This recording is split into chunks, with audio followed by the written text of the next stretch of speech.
네, 안녕하세요. 방금 소개받은 한국 GM의 기술연구소인 GM 테크니컬 센터 코리아의 천인숙입니다. 저는 당시 르망, 에스페로, 프린스로 대표되는 추억의 자동차를 출시하면서 세계의 경영을 통해 글로벌 자동차 회사로 발돋움하고 있는 대우자동차에 1996년에 입사하였습니다. 아마 지금 그 이름을 기억하시는 분들이 있을지 모르겠는데요. 티코, 라노스, 누비라, 레간자, 마티즈, 매그너스, 레조로 대표되는 대우자동차의 차종들을 제가 환경 및 재료 엔지니어로서 참여해서 개발을 했고요. 그리고 IMF 이후에 워크아웃과 구조 조정을 거쳐 저희 회사가 제너럴 모터스로 인수된 이후에는 제가 그 이후로 20여 년 동안은 그 GM의 그 재료 엔지니어로서 라세티 그리고 젠트라, 아베오, 스파크 다 기억하실 수 있으실 텐데요. 그리고 현재 트레일블레이저나 트랙스 크로스오버와 같은 차량을 개발하는 한 일원으로서 역할을 담당하면서 일해왔고요. 그리고 작년에 그 여성가총회 추천으로 그리고 대한민국 엔지니어상이라는 영광스러운 상을 수상하게 되는 영예를 안게 되어서요. 오늘 이 자리에서 제가 알아본 포상 제도와 그리고 경험한 그런 그 공적 조서 작성 요령에 대해서 여러분들께 설명드리고 공유드리고자 합니다.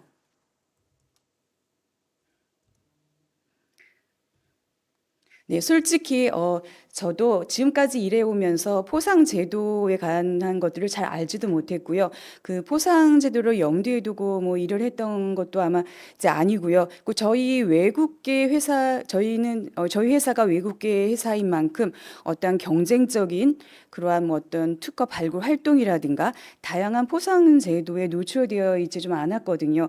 근데 다행히 이제 제가 그 포상 제도나 이런 것을 알게 된 것은요. 작년에 여성가총으로부터 이러한 정보를 알게 되었고요. 추천을 통해서 이런 대한민국 엔지니어상에 지원을 하게 되었는데요. 현재 산업계 여성 엔지니어의 대다수 분들이 대부분 그때의 저와 같은 상황이 아닐까 하는 추측을 해봅니다. 그래서 여성과총에서는 이러한 여성 과학자들과 엔지니어들에게 다양한 포상의 기회를 제공하고자 포상위원회를 구성을 하여서요. 그러한 여성 과학자들을 추천을 하고요. 그리고 다양한 산학연 분야에서 일을 하고 계시는 여성 과학자들을 발굴을 해오고 있는데요. 여성과총의 홈페이지에서 보면은요, 여성과학기술자 주요 포상과 관련해서 다양하게 정보를 어떠한 포상 제도가 있는지 정보를 제공을 하고 있습니다. 그래서 여기서 보시면은요, 맨 처음에 여성과총 미래의 인재상이라고 하는 것이 있는데요. 이것이 이제 여성과총에서 주관하는 그런 포상 제도인데요. 이 포상 제도가 2010년 이후로 126명의 그러한 포상 수상자를 배출해 온 그런 상이기도 하고요. 그리고 저도 이 상을 이제 받은 이후에 이제 이런 상들이 많이 있다는 것을 좀 알게 되고요. 이런 것들을 보면서 상들이 정말 많이 있구나 하면서 좀 놀라기도 했었는데요. 이런 상 외에도 저희가 이제 더 많은 과학기술 관련된 산업계 관련된 상들이 많은 정보를 통해서 제공을 하고 있더라고요. 그래서 보면은 과학기술 포상 정보 서비스라고 하는 그런 사이트가 있는데요. 여기는 국내 과학기술 포상 관련 정보를 수집하여 제공하는 과학기술 정보 포털로서요. 과학기술정보통신부와 과학기술유공자 지원센터가 함께 운영을 하고 있는데요. 이 사이트에 들어가 보시면은요. 포상별 정보가 안내되어 있습니다. 그래서 공공 분야 안내와 민간 분야 안내라든가 포상별 기관 안내가 있고요. 여기에는 이제 포상명이라든가 포상 수상자를 입력을 하면은 검색이 되는 그러한 사이트라서 너무 유용한 사이트를 제가 또 알게 되었고요. 여기에서 보시면은요. 그러니까 과학기술 포상에 관련된 것들이 그러니까 저희가 알지 못했던 많은 상들이 있다는 것을 좀 알게 되었습니다. 그래서 뭐 과학기술 단체 총연합회라든가 여러 기관들에서 산업기술 관련한 포상들에 대한 정보를 제공하고 있는데요. 그 공공기관에 보면요, 지금 뭐 그 나와 있는 거 외에도 그 과학기술진흥유공이라든가 뭐 장영 IR52 장영실상이라든가 대한민국 엔지니어상 그리고 올해의 여성 과학 기술 인상이라든가 산업기술진흥유공 등이 많이 공공기관에서 산업계에 대한 포상들이 많이 나와 있고요. 그 민간 기관 같은 경우에는 좀 그 산업 쪽인 좀 약간 좀 적기는 하지만 그래도 산업계 관련된 부분이 이제 되어 있는 부분이 있습니다. 그 포상 기관별로 나와 있고 각종 그런 어떤 지원 일정이라든가 그런 어떤 다양한 정보들이 나와 있으니까 이 사이트를 이용해 보시면 좋을 것 같습니다. 이렇게 지금 앞서 말씀드린 바와 같이 여성 과학기술사 주요 포상의 부분에 있어서는요, 지금 여성가총이 제시한 이런 다양한 상들을 저희가 관심 있게 좀 주목해 볼 수 있겠는데요. 이 중에서 자세히 또 이제 그런 자격이라든가 그러한 것들을 보면요. 그 산업 분야 단독이라든가 산업계 엔지니어 수상은 약간 부족한 것을 좀 알 수가 있었습니다. 그래서 여기 나와 있는 대로요, 저희 그 여성가총의 미래 인재상 같은 경우에는 산업 부분에 대한 수상을 명시하고 있고요. 그리고 올해의 여성 과학기술자 상에도 학술산업진흥으로 해서 산업 부분이 있습니다. 그리고 제가 이제 수상한 대한민국 엔지니어상 같은 경우에도요. 이거는 이제 전통적으로 기업체 엔지니어들에게 대상으로 해서 되어 있는 상이어서 이런 부분에 대해서 관심을 가져보실 필요가 있고요. 그리고 다른 부분에 대한 상들도 이제 많이 눈에 익었던 상도 있고 처음 들어보는 상도 많이 있는데요. 이러한 상들에서 저도 딱 봤을 때 포상에 있어서의 뭐 포상금 이런 것을 보고서 약간 설레임을 느끼기도 저도 했습니다. 근데 그래서 저도 이제 좀 자세히 또 들여다보면 그런 상들의 부분에서는 뭐 자격이라든가가 약간 산업계에서의 개인이라기보다는요, 어떤 그런 단체라든가 기업 대표분들이 대상이 되는 부분도 있기 때문에 그런 것들에 대한 것을 잘 좀 확인을 해서 지원해 보시면 많이 도움이 될 것 같습니다. 그래서 이제 예를 들어서 제가 보니까요, 이달의 과학기술 인상 같은 경우에 보면 대학교라든가 공공연구기관에 대한 것뿐만 아니라 기업체 연구소 소속 후보자는 산업화 및 제품화 기술 개발을 중심으로 평가하면서 산업재 쪽에 그 대상자에 대한 것도 명시는 하고 있는데요. 실제적으로 제가 한번 산업계 수상자를 확인해 본 결과 그 산업계에서 어떤 그런 원천 기술의 부분이 있어서는 학술계 쪽하고 어떤 경쟁하는 데 있어서 부족한 부분이 있다라든가 아니면 그런 논문이라든가 기타 그런 증빙할 수 있는 것들의 부분이 있어서 산업계에서 어떤 불리한 부분도 있기 때문에 또 그리고 지원자가 좀 부족한 부분이 있는지 아직까지 그 산업계 쪽에서의 수상자는 나오지 않은 것 같습니다. 그래서 이런 부분들을 좀 더 저희가 좀 지원이 좀 필요할 것도 같고요. 그래서 이런 여러 가지 포상 제도에 있는데 이러한 포상을 어떻게 준비하고 공적 조서를 작성해야 되느냐 이런 것에 대해서 이제부터는 이제 말씀드려 보겠습니다. 사실 저도 이제 공적 조서 이런 용어에도 좀 낯설었는데요. 처음에 이런 이제 좀 수상을 이제 생각하게 될 때 이런 것들이 언제 공고가 되는지 그러한 것들을 확인해 보시는 것이 중요할 것 같습니다. 그래서 대부분 아까 말한 지원 사이트라든가 뭐 인터넷 공고라든가 여성가총을 통한 그런 공지 사항들에서도 공고가 나오고 있기 때문에요. 언제 공고가 되고 마감이 언제가 되는지를 확인을 해서 그 공적 조서를 준비할 수 있는 충분한 시간을 좀 가져보시는 것이 중요할 것 같고요. 그래서 아까 말씀드린 여성가총의 미래 인재상 같은 경우에는 접수 일자가 이제 8월 23일까지로 이렇게 나와 있고요. 온라인 접수를 하고 있는 부분이고요. 이 부분들은 산업 부분이 2020년에 추가가 돼가지고 그 올해 수상 인원은 2명이 되겠습니다. 이런 것도 공고가 나온 것들을 이제 봐야 되는데, 과연 이런 미래 인재상이나 여러 가지 수상 그런 포상 제도의 자격 조건이 나와 맞는가, 그걸 좀 알아보셔야 될 것 같은데요. 그 미래 인재상 같은 경우에는 산업 분야 지원 자격의 경우 만 40대 미만입니다. 그래서 그 만 40살 미만의 박사학위 소지자나 석사학위 중에서도 그 산업 분야에서 어떠한 일정 해당 경력이 있는 자들로 지원 자격이 주어지기 때문에 이런 자격 조건을 확인해 보셔야 되고요. 그리고 그 대한민국 엔지니어상 같은 경우에는요, 새로운 제조의 제품의 설계라든가 뭐 기술 개발, 산업 현장의 적용을 담당하는 기업의 엔지니어에게 대상이 되고요. 최근 3년 이내 공적이 우수한 자를 대상으로 뽑고 있으며 또 그 뭐 현장 경력을 중요시하고 있습니다.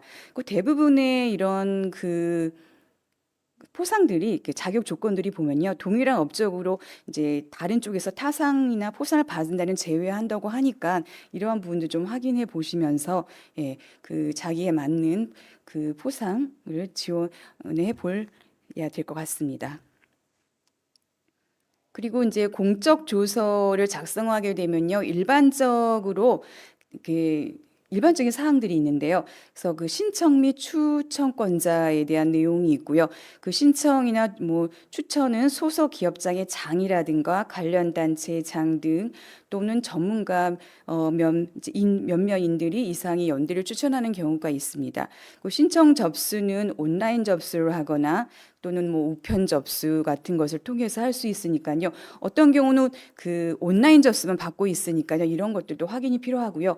이런 양식이라든가 어떤 서류 이런 것들은 해당 아까 말씀드린 그런 이제 그 사이트에 들어가서 그 해당 양식도 다운 받으셔야 되고요. 그런 것들 언제까지 접수되는지 이런 것들 다 확인을 해 보셔야 됩니다.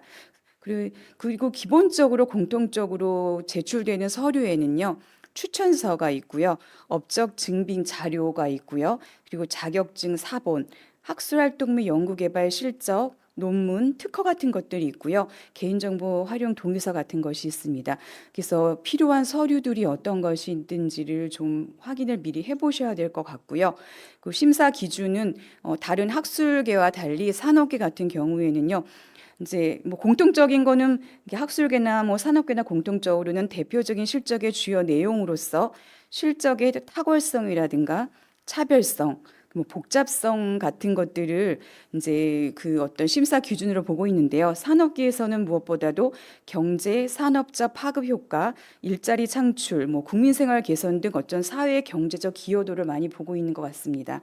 그리고 제품화, 뭐 공정화 개선 등 산업 현장의 실적을 또 위주로 하고 있고요. 참여도라든가 또 어떤 발전 가능성, 뭐 미래인재상이라든가 하는 경우나 어떤 리더십을 발휘하는 부분이 필요한 상에 대해 있어서는 어떤 또 그런 리더십 같은 것도 요구하는 경우도 있습니다. 그래서 주요 내용은 아마 이제 뭐 양식 같은 것에 기본적으로 다 나와 있고요. 그래서 학력사항, 경력사항, 뭐 여기까지는 이제 뭐 기본적으로 좀 이렇게 다 작성이 잘 되는데요. 그 다음부터 뭐 수상이라든가 뭐 특허, 논문까지 이제 가게 되면은 좀 그 산업계에 있어서의 측면에서는 그 산업계에서는 뭐 기업체 연구소라든가 그런 경우에 있어서는 어떤 뭐 특허나 논문에 같은 것들을 좀 더 이렇게 더 그 증빙할 수 있는 것이 많은 부분이 있을 텐데요. 그 이외의 일반 기업체나 한 경우에는 이런 부분이 좀 객관화되는 것들을 내는 거에 힘든 부분이 많이 있기 때문에요. 이런 부분들을 좀 많이 고려해야 될 것 같고요. 그리고 국제관계 및 뭐 연구 보고서도 제출을 요구하는 데가 있습니다. 그리고 주요 업적, 그리고 주요 공적 이런 것들은 일반적으로 이게 전체 자기의 수공 기관, 그러니까 자기가 일을 해왔던 그런 것들의 그 수공 기간이라기보다는요, 최근 3년이나 5년간의 업적 중심으로 되어 있기 때문에 일부에서는 3년 전의 데이터라든가 이러한 것들은 좀 이렇게 기입을 해도 동일한 심사의 기준에서 어떤 위배가 될 수 있기 때문에 누락을 이제 이게 제외되는 경우가 많이 있더라고요. 그래서 최근 3에서 5년간의 업적 중심으로 좀 되어 있고요. 이런 것들 또 다른 이유가 또 이제 3년이나 5년 지난 후에 또 다른 이제 그런 업적을 가지고 다른 수상에 또 지원을 할 수 있는 기회의 제공일 수도 있거든요. 한편으로는요. 그래서 이런 것들을 보고 이제 그런 공적 조서를 작성하는데 참고를 하시기 바랍니다. 그 특허 같은 경우에도요. 그 특허 같은 경우에는 뭐그 공정성을 기하기 위해서요. 그 기술 보증 기금이나 시스템 내에서 특허 평가 등급을 확인하는 내용을 증빙하는 경우도 많이 있고요. 그 논문 같은 경우에는 SCI급 논문 이런 것들은 주로 학술계 쪽에서만 또 유리는 한데요. 그 요즘에는 많은 산업계라든가 해서도 SCI급 논문 같은 것들을 많이 내는 경우가 많기 때문에 그런 이러한 어떤 그 평가의 척도가 될 수 있는 부분으로서 어떤 그런 그것을 보기 위해서 이렇게 좀 차별화해가지고 요구하는 경우도 많이 있는 것 같습니다. 그래서 그 기업체의 뭐 어떤 그 수상이라든가 어떤 그 경진대회 막 이런 것들이 많이 활성화된 기업의 같은 경우에는요 좀 더 유리할 수 있겠는데요. 그리고 또 이런 논문 같은 것들을 좀 장려하거나 이런 그런 기업 회사 분위기인 경우에는 이런 그 포상 같은 거에 좀 유리할 수가 있겠고요. 그렇지 않은 부분이 좀 대다할 수 있을 것 같긴 한데요. 이런 포상에 있어서 이런 부분을 이런 것들에 대한 것들을 이제 일의 공적에 대한 내용 부분은 참 많지만 그런 추가적인 내용 부분들은 그 심사위원이 봤을 때 저도 이제 일부 어떤 심사나 이런 것들 이제 할 수 있는 경우도 있는데 그런 경우에 보면은 객관적 증빙으로서 약간 차이가 나는 경우에는 어쩔 수 없이 그런 부분이 이제 반영되고 있는 것이 좀 안타까운 부분도 있는 것 같습니다. 그래서 추가 사항은요, 그 심사에 참고가 될 만한 사항이 어떤 것이 있는가. 그래서 미래의 인재상 같은 경우에는요, 봉사활동이라든가 언론보도 활동 같은 것들도 요구하는 데도 있고요. 그리고 자격증 같은 것도 요구를 하는 데도 많이 있습니다. 그리고 올해의 여성 과학기술 인상 같은 경우에는요, 기술 개발의 리더십 부분을 많이 보고 있는데요. 이는 그런 개발하면서 리더십을 발휘해서 하는 부분이기 때문에 어떻게 보면 지금 현재 산업체 내에서 리더십을 발휘할 수 있는 위치에 계신 분들이 이 상에 지원을 하는데 좀 더 유리할 것 같습니다. 그리고 대한민국 엔지니어상 같은 경우에는요, 이런 기술의 사회적 파급 효과 같은 것들을 좀 심사에 있어서의 점수에 많이 좀 그 부분을 많이 보고 있는 것 같습니다. 그래서 결론적으로 보면요, 우리가 지원을 하게 될 때 지원 자격과 포상의 성격 같은 것을 좀 파악을 해야 되고요. 그리고 제출 일정을 또 확인해야 되고요. 그리고 아까 말한 대로 자격이 좀 맞는가도 봐야 되겠죠. 자기가 미래인재상을 지원을 해야 되는데 자기 나이라든가 어떤 그거에 맞는지 그런 부분도 좀 보여야 될 수 있는 부분이 있고요. 양식, 제출 서류, 증빙. 사실 솔직히 저도 예전에 나왔던 증빙을 부랴부랴 이제 찾아와야 되는 부분이 있어서 그런 부분을 찾기가 참 힘든 부분이 많이 있더라고요. 그래서 그런 부분들이 좀 그런 것들을 이제 미리 준비하시는 분들이라고 하면 증빙이나 이런 것들을 잘 이렇게 관리를 해주셨으면 하고요. 추천사 같은 경우에도 어떤 이제 추천한 분이 얼마나 그 분에 대해서 정확히 추천을 이렇게 알고 내용을 써주셨는지도 많이 중요한 것 같습니다. 공적기관 같은 경우도 경험 수공 기간이 많이 필요하고요. 그리고 지속적인 커리어 개발과 관리를 위해서 대부분 이제 3과 5년 사이에 공적 같은 것이 제공되니까 이런 부분에 대한 들을 이제 좀 관리를 해주시고요. 산업계에서는 대표 업적이 중요합니다.